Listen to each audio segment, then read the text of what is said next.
उद्धव ठाकरे आनंद दिघेंचं खच्चीकरण करत होते असं रामदास कदमांनी म्हटलं। ठाकरेंनी दिघेंचा जिल्हा प्रमुख पदाचा राजीनामा मागितला होता असं रामदास कदम यांनी म्हटलं।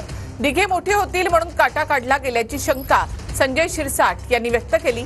तर शिरसाट रामदास कदम यांची घाणेरडी वृत्ती अशी टीका विनायक राऊतांनी केली। दिघेंच्या मृत्यूविषयी घाणेरड्या वृत्तीनं वक्तव्य सुरू आहेत असं देखील विनायक राऊतांनी म्हटलं। दिघेंचा ठाणे जिल्हा प्रमुखाचा राजीनामा उद्धव ठाकरेंनी मागितला होता हे मला माहिती आहे की आनंद दिघेंचं खच्चीकरण करण्याचं काम उद्धव ठाकरे कडनं त्यावेळेला होत होतं हे 100% सत्य आहे। उद्धव ठाकरेंना भीती असावी की माझ्यापेक्षा महाराष्ट्रातून मोठा भविष्यात होता कामा नये। जसे अनेक नेत्यांचे पंख कापले त्यांनी माझ्या सकट, सो त्यांचेही पंख कापण्याचं काम उद्धव ठाकरेंनी केले की काय हा संशय देखील माझ्या मनामध्ये निश्चितपणे आहे।